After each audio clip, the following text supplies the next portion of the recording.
வாழ்க வளமுடன். வாழ்க வையகம். அனைவருக்கும் ஆரோக்கியமான காலை வணக்கம்.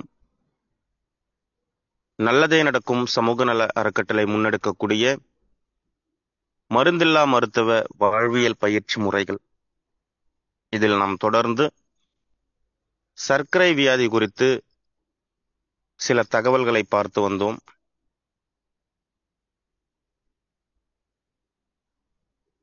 இனிப்பு நோய் என்று சொல்லக்கூடிய நீரிழிவு நோய், சர்க்கரை வியாதி எவ்வாறு உருவாகிறது, எவ்வாறு உருவாக்கப்படுகிறது, இந்த உடல் தொந்தரவு, உடல் உபாதைகள் இருக்கக்கூடிய காலகட்டங்களில் நாம் கடைபிடிக்க வேண்டிய வாழ்வியல் முறைகள் என்ன, வழிமுறைகள் என்ன, தவிர்க்க வேண்டிய வாழ்வியல் முறைகள் என்ன என்பதை சில நாட்களாக நாம் பார்த்து வந்தோம். இதில் குறிப்பாக இன்சுலின் பற்றாக்குறையின் வெளிப்பாடே சர்க்கரை வியாதி என்று கணிக்கப்படுகிறது. இன்சுலின் எதற்காக பற்றாக்குறை ஏற்படுகிறது என்பதையும் நாம் பார்த்தோம். தொடர்ந்து இன்றைய காலகட்டத்தில் நவீன மருத்துவம் இன்சுலின் பற்றாக்குறையாக இருக்கக்கூடிய மனிதர்களுக்கு நேரடியாக இன்சுலின் மருந்தை கொடுக்கக்கூடிய ஒரு நிலையை ஏற்படுத்தி இருக்கிறது.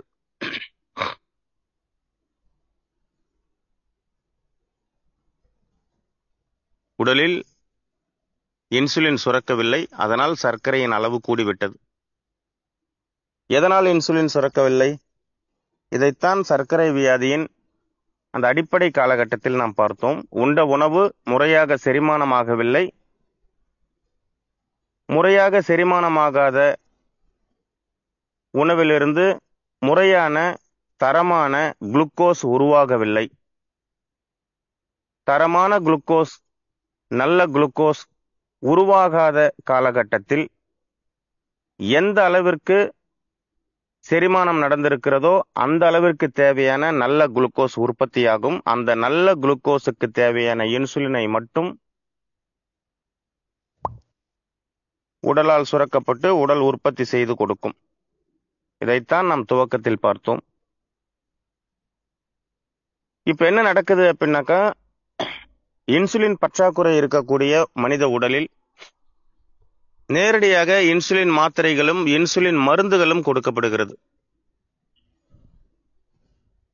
இப்ப நேரடியாக இன்சுலின் மருந்துகளை கொடுக்கும் போது என்ன நடக்கும்? கொஞ்சம் நம்ம கவனிச்சு பார்த்தோம்னாக்கா நம்ம அதை புரிஞ்சுக்கலாம்.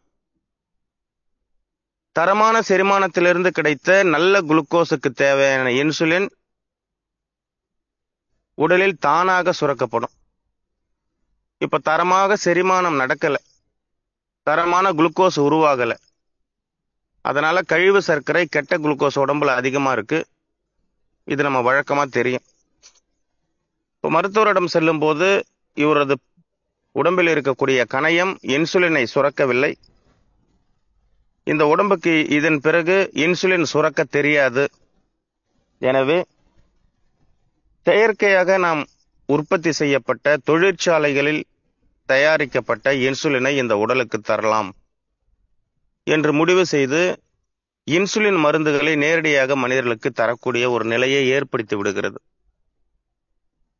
இப்போ என்னோட உடம்புக்கு இந்த செயற்கை இன்சுலின் நான் கொடுக்க ஆரம்பிச்சிட்டேன் அப்படின்னா இந்த உடல் என்ன செய்யும் அப்படின்னாக்கா முதற்கட்டமாக அதை எதிர்க்கும்.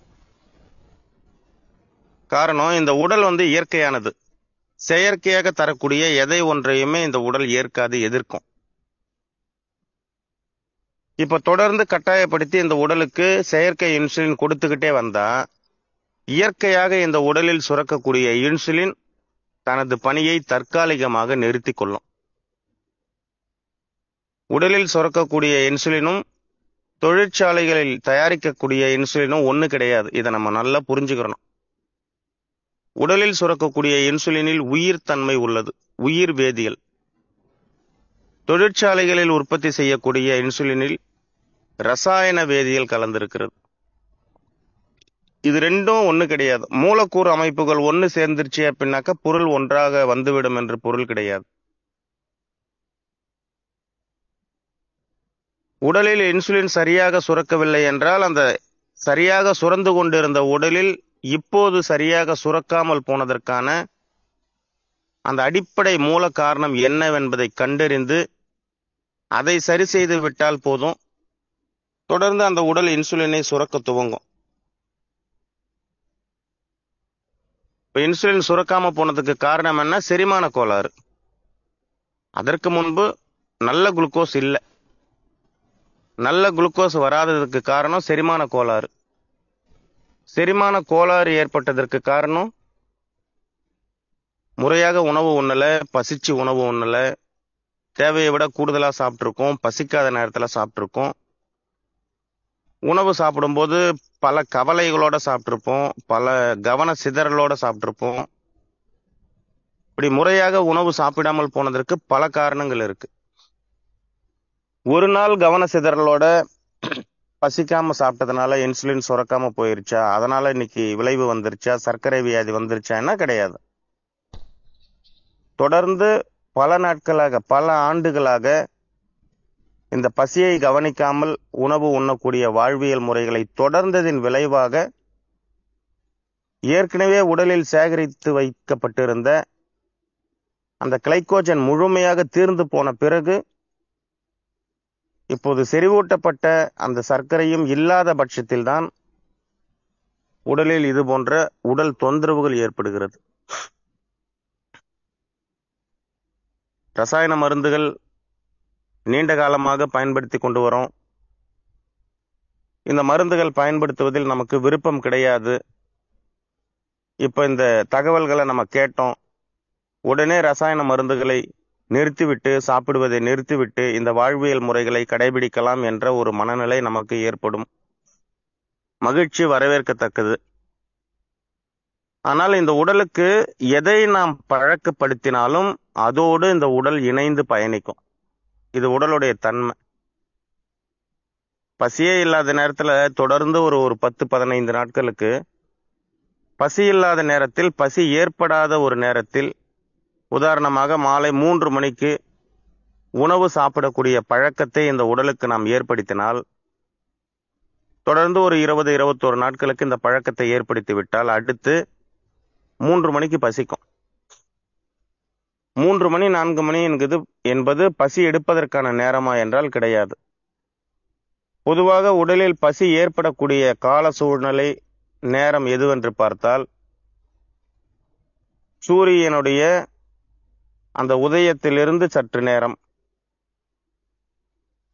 சூரியனுடைய அந்த உச்சி பொழுது, சூரியன் மறைவிலிருந்து சற்று நேரம், இந்த நேரத்தில் தான் பசி எடுக்கும். அது எந்த நாட்டில் நம்ம வாழ்ந்தாலும் சரி.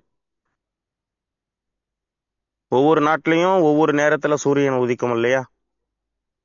எந்த நாட்டில் நம்ம வாழ்ந்தாலும் சரி, சூரியனுடைய உச்சி பொழுது, சூரியன் அந்தி சாயும் பொழுது, சூரியன் பிறக்கும் பொழுது, இந்த நேரங்களில் நமக்கு பசி உணர்வு ஏற்படும். மற்ற நேரத்துல எல்லாம் பசி எடுக்குமானாக்கா எடுக்காது. ஆனா பசி எடுக்காத மற்ற நேரத்தில் இந்த உடலுக்கு உணவு கொடுத்து நம்ம பழகினோம் அப்படின்னா அந்த நேரத்துக்கு ஒரு தற்காலிக பசியை ஏற்படுத்தும். அப்போ உடலுக்கு நம்ம எதை கொடுத்து பழகினாலும் அந்த உடல் அந்த பழக்கத்தோடு மாறக்கூடிய தன்மை கொண்டது. இப்போ நம்ம என்ன பண்ணி வச்சிருக்கோம் அப்படின்னாக்கா, 20-30 ஆண்டுகளாக இந்த உடலில் இயற்கையாக இன்சுலின் சுரக்கக்கூடிய அந்த தன்மை ஏற்படாமல் செயற்கை இன்சுலின் பொருட்களை நம்ம கொடுத்து வந்ததின் விளைவு இப்போ இந்த உடல் இன்சுலினை சுரக்காம காத்து கொண்டு இருக்கும். இப்போ பாரு, இன்னும் கொஞ்ச நேரத்துல இன்சுலின் மாத்திரையை போடுவாங்க பாரு, இன்னும் கொஞ்ச நேரத்துல இன்சுலினை மருந்தா நேரடியாக ஏத்திப்பாங்க பாரு என்று இந்த உடல் வேடிக்கை பார்த்து கொண்டு காத்து கொண்டு இருக்கும். இந்த வாழ்வியல் முறைகளை நாம் பார்த்த பிறகு, கேட்ட பிறகு, இதன் பிறகு இன்சுலினை எல்லாம் தூக்கி நாம் குப்பையில் வீசிவிடலாம் என்று இயற்கை வழி வாழ்வியல் முறைகளை கடைபிடிக்க துவங்கும் போது, இது நாள் வரை நம்ம இந்த உடலுக்கு செலுத்திய அந்த ரசாயன மருந்துகளுடைய தன்மை எங்க இருக்கும் அப்படின்னா அந்த உடலுக்குள்ளே தான் இருக்கும். அந்த ரசாயன மருந்துகள் இப்போ உடலை விட்டு வெளியேற முயற்சிக்கும். அதுவும் தவிர பல ஆண்டுகளாக இந்த கணையம் தனது வேலையை செய்ய விடாமலேயே நம்ம தடுத்து வச்சிருக்கோம். இப்போ திடீரென்று ஒரு நாள் அதை செய்ய சொன்னாக்கா அது ஸ்தம்பிச்சு போயிடும். அப்ப என்ன நடக்கும் அப்படின்னாக்கா உடலில் சில அசௌகரியங்கள் ஏற்படும். இந்த அசௌகரியங்களை நாம எப்படி புரிஞ்சுப்போம் அப்படின்னா, நம்ம மருந்து மாத்திரை சாப்பிட்றத நிறுத்தினதுனால தான் இந்த பிரச்சனை வந்துருச்சு, இந்த தொந்தரவு வந்துருச்சு என்று நம்ம புரிஞ்சுப்போம். எனவே நம் மருந்து மாத்திரைகளை பயன்படுத்தி கொண்டு இருந்தாலும் சரி, இன்சுலின் பயன்படுத்தக்கூடிய ஒரு பழக்கத்தில் நாம் இருந்தாலும் சரி, முதலில் பசியை கவனித்து நாம் உணவு உண்ணக்கூடிய ஒரு பழக்கத்திற்கு வந்து, முடிந்த அளவுக்கு இயற்கை சார்ந்த உடலின் தேவையை உணர்ந்து புரிந்து நாம் உணவு உண்டு இரவு தூக்கத்திற்கு முக்கியத்துவம் கொடுத்து இந்த வாழ்வியல் முறைகளை பழக கற்றுக்கொள்ளும் போது முழுமையாக இந்த ரசாயன மருந்துகளிலிருந்து நம்மால் மீண்டு வர முடியும். வாழ்வியல் முறைகளையும் கடைபிடிக்கணும், ரசாயன மருந்துகள் மாத்திரைகள் சாப்பிட்றதையும் நிப்பாட்டணும். இது ரெண்டையும் ஒரு சேர பண்ணும்போது நமக்கு ஆரோக்கியம் என்பது கிடைக்கும். இந்த தகவல் எல்லாம் நான் கேட்டுக்கிட்டேன், இன்னிலிருந்து நான் மாத்திரை சாப்பிட மாட்டேன்னு தூக்கி போட்டுட்டு நேற்று வரை நம்ம வாழ்ந்து வந்த அந்த வாழ்க்கை முறையை தொடர்ந்து கடைபிடிக்கும் போது உடலில் ஆரோக்கியம் என்பது கிடைக்கிறது கஷ்டம். காரணம், இன்னைக்கு ஆரோக்கியம் கெட்டு போனதுக்கு காரணமே நமது வாழ்க்கை முறைதான். முதலில் இந்த இயற்கை சார்ந்த உடல் சார்ந்த புரிதலை நாம் ஏற்படுத்தி கொண்டு அதன் பிறகு பயன்படுத்தக்கூடிய அந்த நச்சு பொருட்களை ரசாயன மருந்துகளை தூக்கி வீசக்கூடிய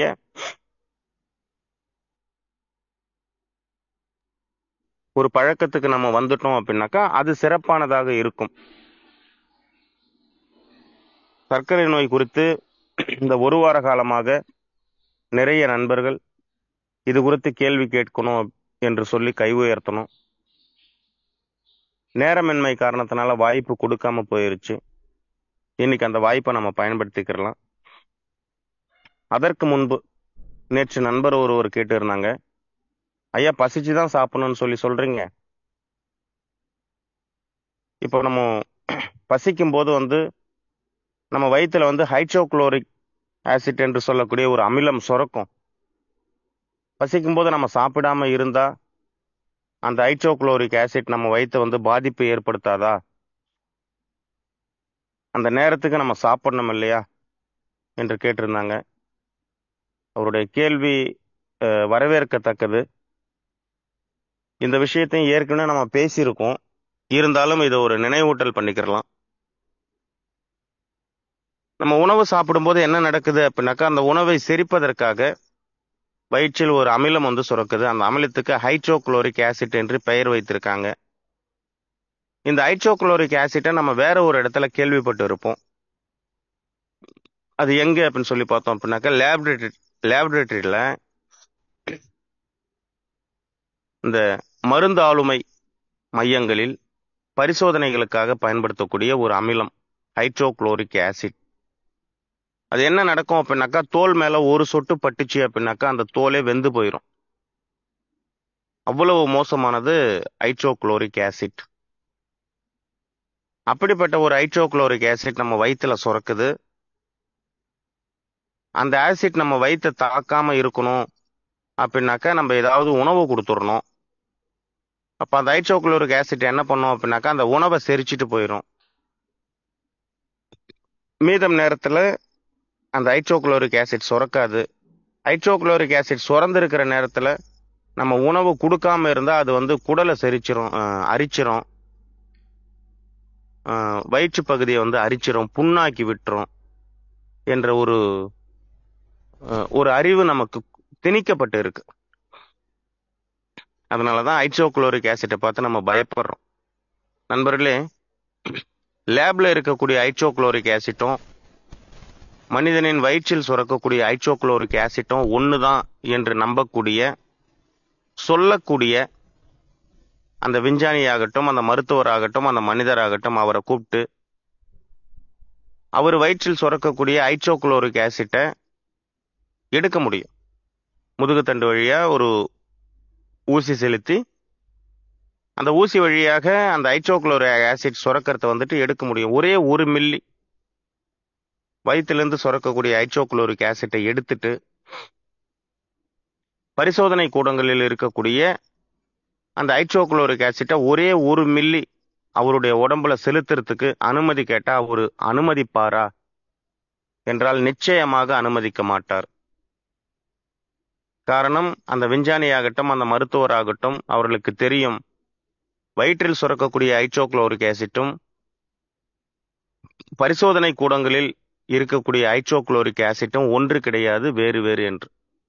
அதுதான் உண்மை. பரிசோதனை கூடங்களில் வைக்கப்பட்டு இருக்கக்கூடிய ஹைட்ரோகுளோரிக் ஆசிட் என்பது வெறும் வேதிப்பொருள். ஆனால் நம் வயிற்றில் சுரக்கக்கூடிய ஹைட்ரோகுளோரிக் ஆசிட் என்பது உயிர் வேதியியல், பயோ ஹைட்ரோகுளோரிக் ஆசிட். பேர் அதே மாதிரி வச்சுட்டாங்க. அதுவும் இதுவும் ஒண்ணு கிடையாது, இரண்டும் மாறுபட்டது. நம் வயிற்றில் சுரக்கக்கூடிய ஹைட்ரோகுளோரிக் ஆசிட்டை யார் உற்பத்தி பண்றா என்று பார்த்தோம்னா நமது உடல் தான் உற்பத்தி செய்கிறது. இந்த உடல் உற்பத்தி செய்யக்கூடிய ஒரு பொருளை இந்த உடலையே அழிக்கக்கூடிய தன்மையில் இந்த உடல் உற்பத்தி செய்யுமா என்று கேட்டால் நிச்சயமாக உற்பத்தி செய்யாது. அப்போ ஹைட்ரோகுளோரிக் ஆசிட் சுரந்துருச்சு, நம்ம உணவு சாப்பிடல அப்படின்னாக்கா அது என்ன ஆகும் என்று பார்த்தா அந்த ஹைட்ரோகுளோரிக் ஆசிட் நீர்த்து போயிடும். அந்த குடல் பகுதியை, வயிற்று பகுதியை பெரிய அளவில் இல்ல, துளி அளவும் பாதிப்பை ஏற்படுத்தாது. அது நீர்த்து போயிடும். மீண்டும் பசிக்கும் போது மீண்டும் ஹைட்ரோகுளோரிக் ஆசிட் வந்து சுரக்க ஆரம்பிக்கும். நம்ம இங்க பேரை பார்த்து பயப்படக்கூடாது. ஆனா பரிசோதனை கூடங்களில் இருக்கக்கூடிய ஹைட்ரோகுளோரிக் ஆசிட் அந்த மாதிரி பண்ணுமா அப்படின்னாக்கா கிடையாது. தொழிற்சாலைகளில் உற்பத்தி ஆவதற்கும் உடலில் உற்பத்தி ஆவதற்கும் ஏகப்பட்ட வேறுபாடுகள் இருக்கு. நம்ம உணவு சாப்பிட்றோம், உணவு சாப்பிட்டோம்னாக்கா உணவுல இருந்து நமக்கு ஆற்றல் கிடைக்குது. அந்த ஆற்றலை வைத்து நம்ம வேலை செய்யறோம். உடல் களைச்சு போயிருச்சு. கொஞ்ச தூரம் நடந்து போயிட்டே இருக்கும். உதாரணத்துக்கு ஒரு 5 கிலோமீட்டர் தூரம் நம்ம நடக்கணும், நடந்து போய் கொண்டே இருக்கும். இன்னும் ஒரு 3 கிலோமீட்டர் தான் இருக்கு. 3 கிலோமீட்டர் நடந்துட்டோம், இன்னும் ஒரு 2 கிலோமீட்டர் தான் இருக்கு. நம்மளால நடக்கவே முடியல, உடம்புல தெம்பு இல்லை, சத்து இல்லை. ஒரு மரத்தை கீழே அப்படியே உட்கார்ந்துட்டோம், அயர்ந்து போய் உட்கார்ந்துட்டோம். அப்பாடான்னு உட்கார்ந்த போது திரும்பி பார்க்குறோம், ஒரு நாய் நம்மளை பார்த்துக்கிட்டே இருக்கு. இந்த நாய் நம்மளையே உற்று நோக்குது, நம்மளை கடிக்க வருமோ என்ற ஒரு அச்சம் நமக்கு ஏற்படுது. இப்போ நம்ம என்ன பண்ணுவோம்? நடக்கவே முடியலன்னு சோர்ந்து உட்கார்ந்த நம்ம நடக்க முடியாம அப்படியே உட்கார்ந்துகிட்டே இருப்போமா? எதுக்கு நமக்கு வம்பு என்று மீண்டும் நம்ம எந்திரிச்சு நடக்க ஆரம்பிச்சிடும் இல்லைங்களா? உடம்புல தெம்பே இல்லை, நடக்கவே முடியல என்று ஒரு இடத்துல உட்கார்ந்தோம். இப்ப மீண்டும் நம்ம நடக்கிறோம். இப்ப எங்க இருந்து தெம்பு வந்தது நமக்கு? இந்த உடம்பு நம்ம கொடுக்குது இல்லைங்களா? இது உடலால் உற்பத்தி செய்யப்படுறது. இப்ப தொழிற்சாலையில உற்பத்தி செய்யறத கொஞ்சம் ஒப்பிட்டு பார்க்கலாம். ஒரு மோட்டார் பைக்ல 100 ரூபாய்க்கு பெட்ரோல் போட்டோம்னாக்கா 60 கிலோமீட்டர் போகும். இது நமக்கு தெரியும். அங்க சிஸ்டமேட்டிக்கா சொல்லப்பட்டு இருக்கு, உருவாக்கப்பட்டு இருக்கு. இப்ப 100 ரூபாய்க்கு பெட்ரோல் போட்டோம், 60 கிலோமீட்டர் போயிருச்சு, வண்டி நின்று போச்சு, அவசரம், இன்னும் 2 கிலோமீட்டர் போகணும்.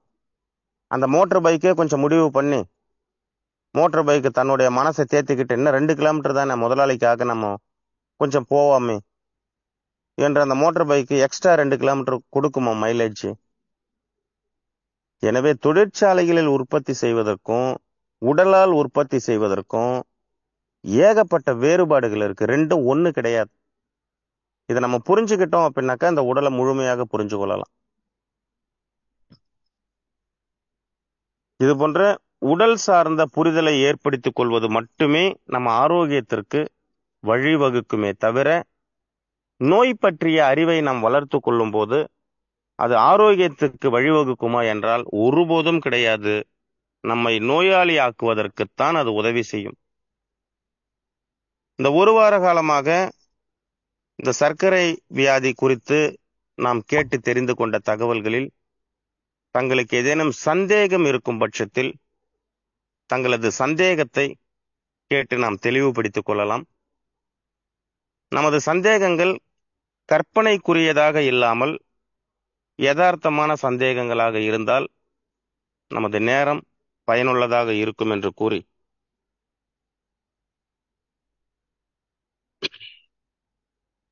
திரு வெற்றி முருகன் சார், நீங்க கை உயர்த்திருக்கீங்க. உங்களுக்கு அன்மியூட் கொடுத்துருக்கு, நீங்க பேசலாம். சார் வணக்கம், கேக்குதுங்களா சார்? கேக்குதுங்க. Okay sir. நல்லதே நடக்கும் சமூக நல அறக்கட்டளை உறவுகளுக்கு காலை உற்சாகமான வணக்கங்களை தெரிவித்துக் கொள்கிறேன். சார், உங்களுடைய பதிவு, என்னுடைய தாழ்மையான வேண்டுகோள் என்னன்னு கேட்டீங்கன்னா, உங்களுடைய பதிவு வந்து இந்த பூமியில பிறந்திருக்கின்ற அத்தனை மனித இனங்கள் அத்தனை பேர்த்துக்கும் பயன்படும். நீங்க வந்து ஒரு வீடியோவை நீங்க வந்து இதை பதிவு பண்ணி நீங்க போட்டீங்கன்னா கொஞ்சம் மக்களுக்கு கொஞ்சம் நல்லாதான் இருக்குன்னு எனக்கு தோணுதுங்க சார். நீங்க சொல்ற ஒவ்வொரு பதிவும் பாத்தீங்கன்னா எல்லாத்துக்குமே பயன்படும். எந்த காலத்திலயும் பயன்படும். இந்த இப்ப மட்டும் இல்ல, உங்களுடைய அறிவுரை, உங்களுடைய செய்திகள் கண்டிப்பா இன்னைக்கு இல்ல என்னைக்கா இருந்தாலும் ஒரு பெரிய மாசை ஏற்படுத்தும். அந்த மாதிரி இருக்கு. அதனால என்னுடைய தாழ்மையான வேண்டுகோள், உங்களது வந்து வீடியோவோ ஆடியோ ஒன்னு பதிவு பண்ணி நீங்க போட்டீங்கன்னா மக்கள் இன்னும் கொஞ்சம் வரவேற்பு அதிகமா இருக்குங்கிறது என்னுடைய கருத்துங்க சார். நல்லா இருக்கு, நல்ல பதிவு, சூப்பரான பதிவு. ஒவ்வொருத்தரும் இது வந்து காலையில ஏந்திரிச்சு உற்சாகமா இதை கேட்கறதோட விடக்கூடாது, செயல்படணும், உணரணும் சார். வாழ்க்கையில எந்த ஒரு செய்தி கேட்டாலும் கேட்டுட்டு புரிஞ்சுக்கிட்டு உணர்ந்து செயல்பட்டாங்கன்னா கண்டிப்பா வாழ்வியல்ல உடல் ஆரோக்கியம் மேம்படும் அப்படிங்கிறது என்னுடைய கருத்துங்க சார். நல்லதே நடக்கும் சார். நல்ல செய்தி, நல்லதே நடக்கும் sir. Thank you sir, thank you sir. நன்றி, நன்றி சார். தொடர்ந்து இந்த மருந்தில்லாத மருத்துவ வாழ்வியல் இந்த பதிவை வந்து பதிவு செஞ்சு கொடுத்துக்கிட்டு தான் இருக்காங்க. வலையொலியில யூடியூப்ல வந்துட்டு அது பதிவேற்றம் செய்யப்படுகிறது. நண்பர் எல்ஜி பிரகாசம் ஐயா அவங்க வந்து அந்த செயலை செய்து கொண்டு இருக்காங்க. நம்ம குழுக்கள் அதை பகிர்றதுக்கான ஏற்பாடுகள் பண்ணலாம். அதுவும் தவிர எனது தனிப்பட்ட வலையொலி பக்கம் ஒன்று இருக்கு. பெரிய அளவுல நான் யாருக்கும் சொல்லிக்கல. உயிர் வாழ்வியல் மையம் என்ற வலையொலி பக்கம் இருக்கு. அதுல போய் நம்ம பார்த்தோம் அப்படின்னாலும் எனது காணொளிகள் இருக்கும். அதையும் பார்த்து நம்ம தெரிஞ்சுக்கலாம். இன்று நமது ட்ரூ குழுக்கள்ல உயிர் வாழ்வியல் மையத்துடைய அந்த வலையொலி பக்கத்துடைய இணைப்பை வந்து பகிர்றோம். தேவை இருக்கிறவங்க அதை பார்த்துக்கலாம். நன்றி, நன்றிங்க சார், நன்றிங்க சார். Thank you sir. இதே சந்தோஷமா இருக்குங்க சார். Thank you sir. நன்றி, நன்றி. அடுத்து அரக்கோணம் திரு ராமலிங்கம் ஐயா, உங்களுக்கு வந்துட்டு அன்மியூட் கொடுத்துருக்குங்க, நீங்க பேசலாம்.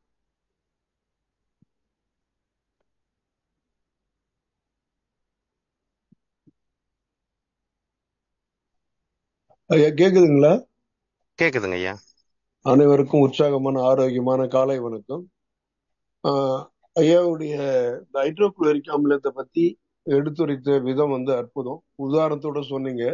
அதாவது யாரெல்லாம் இந்த விடையற்காலையில இந்த கலந்துக்கின்னு இது கேட்கிறாங்களோ, நேத்து பாத்தீங்கன்னா ஒரு 2 பேர் எனக்கு சர்க்கரை வியாதியே போயிடுச்சு அப்படின்னு சந்தோஷப்பட்டாங்க.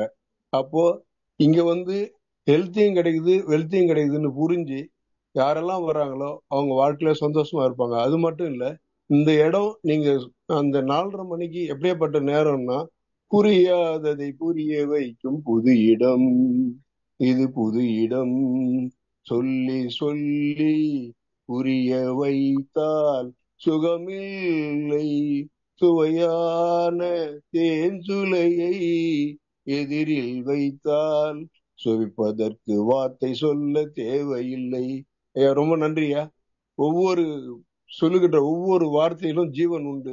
நீங்க பேசுகின்ற ஒவ்வொரு வார்த்தையும் மற்றவருக்கு ஜீவனா கொடுத்து அவங்களுடைய வாழ்விலை முன்னேறதுக்கு உதவியா இருக்கிறதுக்கு ரொம்ப நன்றியா. வாய்ப்பு கொடுத்ததுக்கு நன்றி. நன்றி, நன்றி. ஒரு அரை மணி நேரத்துல தகவல்களை முடிந்த அளவுக்கு நம்ம மக்களுக்கு கொண்டு சேர்க்கணும் என்று சொல்லிதான் நம்ம தகவல் கொடுக்கக்கூடிய அந்த நேரத்துல நாம மட்டும் பேசி கொண்டு போனா அது சரியா இருக்காது. இது நம்ம மக்களுக்கு புரிஞ்சதா, இதுல இல்ல இன்னைக்கு நான் பேசுனதுல இது என்ன அவங்களுக்கு சந்தேகம் இருக்கா, அந்த சந்தேகத்தை கேட்டாங்க அப்படின்னாக்கா அப்படியே நம்ம தெளிவுபடுத்திட்டு அப்படியே அடுத்தடுத்து நம்ம நகர்ந்து போகலாம் என்ற காரணத்தினருக்காக தான் ஒரு 2 அல்லது 3 நிமிடம் ஒரு 2 அல்லது 3 நண்பர்கள் சந்தேகத்தை கேட்டு தெளிவுபடுத்திக்கோங்க அப்படின்ற ஒரு வாய்ப்பு தரோம். அதுல அன்றைய பதிவு குறித்து ஏதேனும் சந்தேகம் இருந்தா அதை கேட்டு தெளிவுபடுத்திக்கிட்டா அது பயனுள்ளதா இருக்கும். மற்ற எல்லாருக்குமே தெரியும் இது பயனுள்ளதா இருக்கு என்று. ஆனா இதுல எனக்கு ஒரு டவுட் இருக்கு அப்படின்றவங்க கேட்டு தெளிவுபடுத்திக்கலாங்கிறது தான் எனது விருப்பம். அதுபோன்ற இந்த சர்க்கரை வியாதி குறித்து இந்த ஒரு வார காலமாக நாம் பதிவிட்ட பதிவுகளில் ஏதேனும் சந்தேகங்கள் இருக்கக்கூடிய நண்பர்கள் கை உயர்த்தலாம்.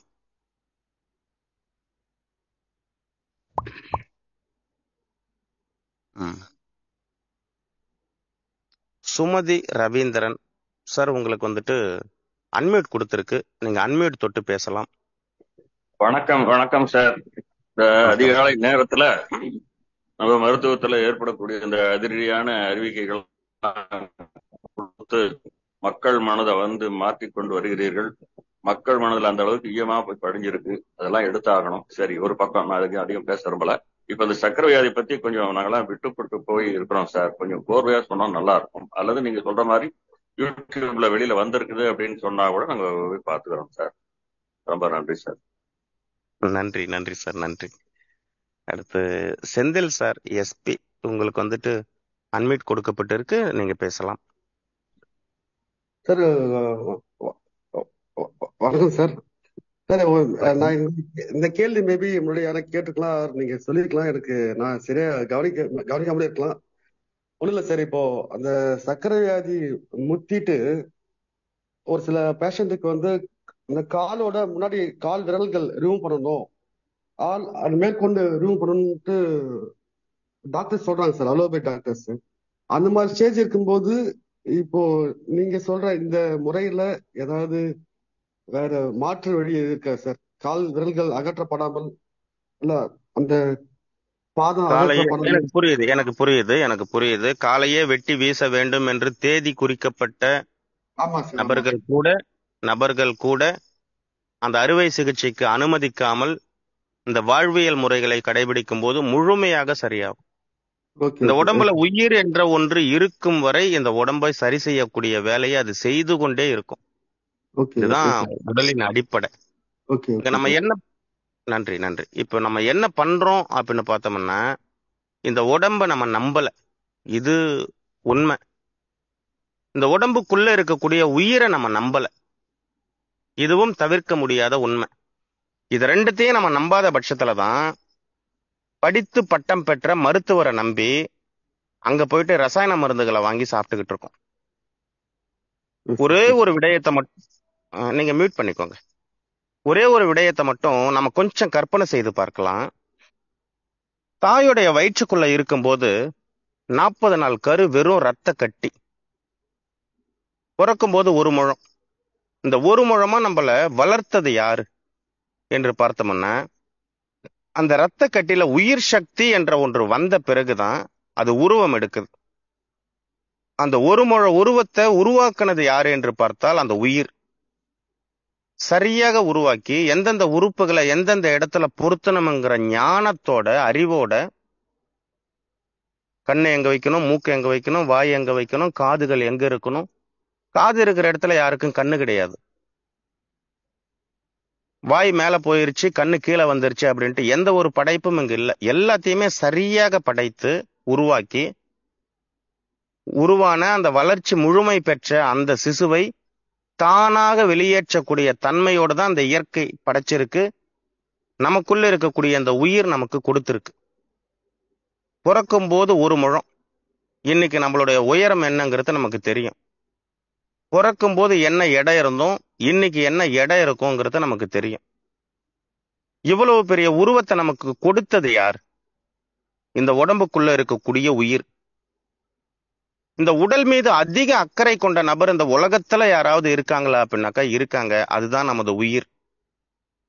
உயிர் தன்னை வெளிப்படுத்தணும் அப்படின்னாக்கா அதற்கு ஒரு உருவம் தேவை. எனவே நமது உருவத்தை உருவாக்கியது இந்த உயிர். இந்த உருவத்தில் ஏதேனும் ஒரு சிதைவு ஏற்பட்டா, ஒரு மாற்றம் ஏற்பட்டா, உயிர் இந்த உடலை விட்டு பிரிந்து விடும். உயிர் தன்னை வெளிப்படுத்தணுங்கிற ஒற்றை நோக்கத்தோட இந்த உடல் மீது அதிக அக்கறை கொண்டு இந்த உடலை சரி செய்யக்கூடிய செயலை செய்து கொண்டே இருக்கும். அப்போ அந்த உயிரை நம்ம நம்பினா போதும், நம்ம உயிரை நம்ம நம்பினா போதும். என் உயிர் எனக்கு கெடுதல் பண்ணாது என்ற அந்த உண்மையை நாம் ஏற்றுக்கொண்டோம் அப்படின்னா இந்த உடம்பு தப்பு பண்ணாது அப்படிங்கிறத நம்ம புரிஞ்சுப்போம். இப்போ உடம்புல ஒரு உபாதை வந்துருச்சு அப்படின்னா உடம்புக்கு தன்னைத்தானே சரி செய்து கொள்ளக்கூடிய தன்மை தெரியல, இந்த உடம்பு ஏதோ தப்பு பண்ணுதுன்னு நினைச்சு நம்ம மருத்துவர்கிட்ட போய் உட்காந்துடுறோம். மருத்துவர் சரி செஞ்சிருவாருன்ட்டு. அவரு படிச்சதை தான் செய்வார். நாளைக்கே ஒரு அறிவிப்பு வந்துருது, உடம்புல சுகருடைய அளவு 200ல இருந்து 240 இருந்தா நார்மல் அப்படின்னு சொல்லி. இன்னைக்கு சுகர் பேஷண்டா இருக்கிறதுல 80 விழுக்காடு மக்கள் வந்துட்டு நார்மல் பேஷண்டா மாறிடுவாங்க. இது சாத்தியமா? ஒரு காலகட்டத்தில் இப்படிதான் இருந்தது. 160ல இருந்து 200 இருந்தால் நார்மல் என்று இருந்தது. இதை சொன்னது யாரு? அமெரிக்காவில் குளிரூட்டப்பட்ட அறையில் அமர்ந்து கொண்ட ஒரு விஞ்ஞானி சொன்னார். இன்றளவும் அவர் தான் சொல்லிக்கிட்டு இருக்காரு 70ல இருந்து 110 இருந்தா தான் நார்மல்ன்ட்டு. அப்ப ஏதோ ஒரு தனி மனிதன் நிர்ணயிக்கக்கூடிய அந்த அளவில் தான் உலகில் வாழக்கூடிய ஒட்டுமொத்த மனிதர்களது உடலிலும் சர்க்கரை இருக்கணும் அப்படின்னாக்கா அது சாத்தியம் கிடையாது. மருத்துவரை நம்ப வேண்டாம்னு நான் சொல்லல. அனைத்து மருத்துவர்களையும் நம்பலாம். காரணம், உயிர் காக்கும் மருத்துவ சேவைகளை செய்து கொண்டு இருக்காங்க. ஆனால் அவர்கள் சொல்லக்கூடிய தகவல்களை அப்படியே ஏற்றுக்கொள்ளாமல் நாம் புரிந்து கொள்ள வேண்டும். அதைத்தான் இங்க நானும் சொல்லிக்கிட்டு இருக்கேன். நான் சொல்றத அப்படியே நம்பாதீங்க. இதுல சில தகவல்களை வாழ்க்கையில கடைபிடிச்சு பாருங்க. அதை கடைபிடிச்சு பார்த்து அதுல உண்மை இருக்கு அப்படின்னு சொல்லி தெரிஞ்சாக்கா அதை வாழ்நாள் முழுக்க கடைபிடிச்சுக்கோங்க என்று நானும் அதை தான் சொல்லி கொண்டே இருக்கேன். ஏன்னா எடுப்பார் கைப்பிள்ளை போல நம்ம எப்பவுமே மாறிவிடக் கூடாது. இதுல நம்ம தெளிவாக இருக்கணும். இந்த தெளிவு நமக்கு வந்துருச்சு அப்படின்னாக்கா யாரு என்ன சொன்னாலும் எதை பத்தியும் நம்ம கவலைப்பட மாட்டோம், பயப்பட மாட்டோம். பயம் என்ற ஒன்றை மக்கள் மனதில் விதைத்து விட்டால் அவர்களை நிரந்தர நோயாளிகளாக வைத்திருக்க முடியும். இதை தெரிந்து கொண்ட நவீன மருத்துவம் தொடர்ந்து நமது மனதில் பயங்களை விதைத்து கொண்டே இருக்கு. உயிர் பயம், உடல் சார்ந்த பயம். இன்னொரு உண்மையை நம்ம புரிஞ்சுக்கணும். ஒரு 2 நிமிடம் நான் கூடுதலா எடுத்துக்கிறேன், ஒரு புரிதலுக்காக. யாரும் கூடுதலா எடுத்துக்கிற வேண்டாம். இன்னொரு உண்மையை நம்ம புரிஞ்சுக்கிறணும். பிறப்பும் இறப்பும் மனிதன் அறிவிற்கு அப்பாற்பட்டது. இந்த இரண்டிற்கும் மனித அறிவிற்கும் தொடர்பு கிடையாது. மரணம் என்ற ஒன்று வந்துவிட்டால் அது வந்ததுதான். அதை மாற்றி அமைக்கும் சக்தி மனிதனுக்கு கிடையாது. அப்போ உயிர் காக்கும் மருத்துவர், இந்த மருத்துவர் உயிரை காப்பாத்திட்டாரு என்று சொன்னால் அதை ஏற்றுக்கொள்ள முடியாது. மருத்துவர் மருத்துவம் பார்த்தார். இந்த உடம்புக்குள்ள இருக்கிற உயிர் பலமாக இருக்கு, உடல் ஆரோக்கியமாக இருக்கு, அதனால அது தக்க வச்சுக்கிட்டு இருக்கு.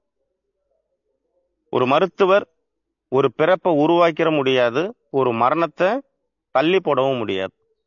இந்த பிறப்புக்கும் இறப்புக்கும் இடைப்பட்ட இந்த காலம் இருக்கு இல்லைங்களா, இந்த காலத்தில் ஆரோக்கியமாக வாழ்வதற்கு வழிகாட்டுவதுதான் ஒரு மருத்துவருடைய பணி என்ற உண்மையை நாம் புரிந்து கொண்டோமேயானால் இந்த கிடைத்த வாழ்க்கை ஆனந்தமான ஆரோக்கியமான